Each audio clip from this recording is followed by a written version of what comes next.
Et nous accueillons Jean, maintenant Elior Group, pour le prix Achat. On est vraiment au centre de la scène.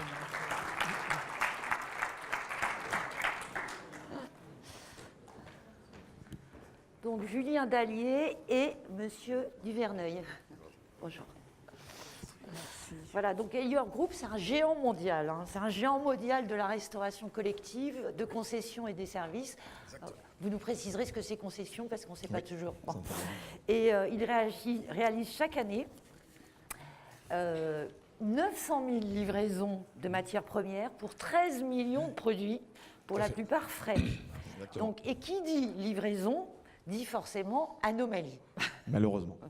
Carton abîmé, incomplet, des ça. Matières qui arrivent pas à la bonne température. Tout à fait. Voilà.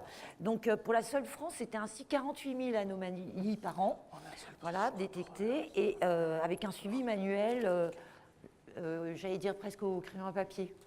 J'exagère. Oui, un petit peu, mais on n'en est pas loin, effectivement. L'idée, c'était... Voilà. Donc, ça fait 1 an que vous avez mis en place ce nouveau dispositif dans lequel Exactement. vous êtes fortement impliqué. Oui. Alors, quels bénéfices depuis en tirez-vous? Alors, est-ce que je commence par répondre à la question ou présenter AREA, enfin, la partie concession? Alors, dans ce cas-là, je laisse 30 secondes la parole à Bernard Duverneuil pour la présentation rapidement de ce que c'est que la concession. C'était prévu, c'est ça? Bonsoir à tous. Donc Elior a des activités de restauration collective, des activités de service aux entreprises également, mais aussi restauration de concessions, c'est-à-dire beaucoup de boutiques en aéroport, stations-service et gares. Donc vous avez aujourd'hui dans Elior en tout 132 000 collaborateurs, mais ça représente 25 000 restaurants ou points de vente. Voilà, donc bien dans évidemment, les volumes sont assez colossaux de ce point de vue-là. Les appros, donc livraison, commande, livraison et facturation, sont une chaîne excessivement sensible pour la fluidité de nos opérations, clairement. Alors, expliquez-nous la solution que vous avez mise en place et ses bénéfices. Alors, ces bénéfices, effectivement, plusieurs bénéfices. Le premier, c'est bien sûr d'un point de vue du suivi de ces fameuses anomalies. Donc, c'est les anomalies de livraison qui sont faites sur nos points de vente et nos restaurants. De 45% de suivi de ces anomalies, on est passé à 100% grâce à la mise en place du projet. Donc, on suit 100% de nos anomalies aujourd'hui, ce qui est une bonne chose. Parmi ces 100% d'anomalies, on a 60% des anomalies qui sont maintenant prises en compte dans les 48 heures, grâce à la mise en place du projet, et avec un taux de résolution de 90% dans les 10 jours. Donc une vraie avancée par rapport à ce qu'on avait avant. En parallèle de ça, on a un bénéfice aussi d'un point de vue de nos fournisseurs, puisqu'on leur a mis en place un portail dédié pour qu'ils puissent suivre l'ensemble de leurs anomalies et directement interagir dans ce portail et valider les anomalies. De côté métier, puisque c'est avant tout, et c'est ça que je pense important de souligner, c'est que c'est un vrai projet métier. On fait plein de projets IT, mais là, il y a aussi un vrai projet métier, un besoin métier identifié derrière. Et donc au niveau de ces fameux services achats, en l'occurrence, il y a eu un vrai gain de temps dans la mesure où on a mis en place via ce projet tout un tas de relances automatisées qui leur ont permis de gagner du temps dans le suivi de ces anomalies, et ce temps qu'ils ont pu mettre à profit finalement dans l'élaboration de nouveaux KPI, dans l'élaboration de nouveaux rapports, etc., pour suivre et pour avoir une action corrective vis-à-vis de nos fournisseurs. Et tout ça dans le but, bien évidemment, d'améliorer la qualité de service que nous avons vis-à-vis de nos chefs gérants. En termes de bénéfices, il y a aussi forcément un bénéfice IT, puisqu'on a mis en place toute une architecture autour de ça pour pouvoir acheminer l'ensemble de nos FNC, de nos fiches de non-conformité, FNC donc. Et on a mis en place, alors on reste dans le thème Microsoft, on a mis en place un middleware Azure pour pouvoir acheminer l'ensemble de ces données et pouvoir ensuite les consommer via un marketplace API qui permet du coup d'envoyer les informations directement dans les différentes applications concernées.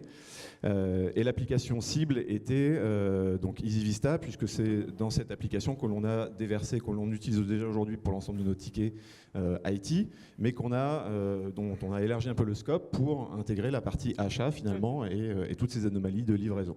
D'accord. D'ailleurs, ça peut être une base pour d'autres projets. Exactement. j'imagine. L'objectif était, donc là c'est sur le périmètre France uniquement, comme vous l'avez dit, on est sur 15 pays. L'objectif était de lancer ça et de prouver sa valeur pour pouvoir éventuellement ensuite aller le proposer, non pas seulement aux achats des autres pays, mais éventuellement à d'autres domaines, puisque l'avantage est l'exposition de la donnée via le middleware et de pouvoir ensuite la consommer directement ou indirectement via les API. Oui, parce qu'il faut souligner que c'est une solution qui a été mise en France d'abord et que peut-être elle va être Exactement. utilisée par les autres pays. Tout à fait, c'est tout à fait ça. D'accord. Alors, je vais vous poser une question maintenant à Bernard Duverneuil.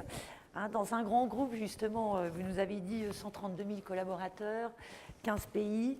Quels sont les impératifs en matière de transformation digitale? C'est lourd, c'est important. Je pense que ce qu'il faut souligner, c'est la particularité du groupe. J'ai mentionné les 25 000 points de vente, restaurants. C'est la démultiplication. Donc le déploiement d'une solution à cette échelle-là, ça nécessite déjà d'industrialiser la solution. Et bien évidemment, les technologies d'aujourd'hui, en particulier le cloud, permettent de toucher l'ensemble des collaborateurs très rapidement.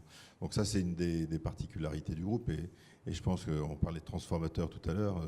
Pour nous, je pense qu'il faut saluer le travail de toutes les équipes, que ce soit système d'information ou digital ou en particulier dans tous les métiers, parce que c'est là la véritable cheville ouvrière de cette transformation. On est dans des capacités de déploiement qui sont forcément limitées, et pour autant il faut traiter ce sujet-là à l'échelle d'un grand groupe international, avec des milliers de restaurants, ne serait-ce qu'en France, et donc une problématique déjà de volume. Voilà, donc une transformation qui s'opère sur le terrain et avec des équipes en centrale qui déploient des solutions qui sont complètement industrielles. Très bien. Jean, je crois que tu avais une question pour Bernard. Oui, je voulais profiter de votre passage sur scène. Vous étiez il y a un an encore dans un autre groupe, Essilor, et surtout vous êtes connu comme le président du SIGREF qui réunit tous les grands DSI de l'Hexagone, ou CDO. Donc, quelle est votre vision, vous plus globalement, de la transformation numérique avec le poste d'observatoire que vous aviez en tant que SIGREF? Maintenant, vous êtes un acteur et un bénéficiaire de ce prix. Avez-vous vous-même un commentaire à nous faire sur ce vaste mouvement? Alors très rapidement, parce qu'on n'a pas 3 minutes. J'avais eu l'occasion de dire que la transformation numérique, c'était fini. Alors bien évidemment, c'est une forme de boutade pour dire que la transformation, elle est permanente. Donc ce qui change véritablement, c'est qu'on est passé d'un état où on avait des paliers et on implémentait un certain nombre de solutions, de nouveaux processus. Aujourd'hui, c'est un changement permanent. Donc l'état dans lequel on se trouve, c'est un état en mouvement.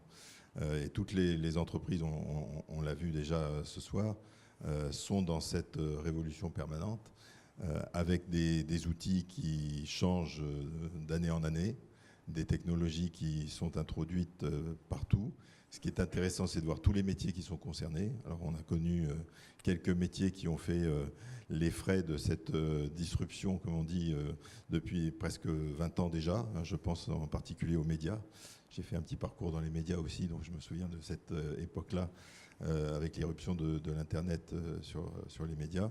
Mais en étant passé ensuite dans l'industrie et dans le service, clairement, tous les secteurs sont concernés, et avec des technologies, et grâce à nos hôtes aussi ce soir en particulier, des technologies qui évoluent et qui bouleversent complètement les métiers.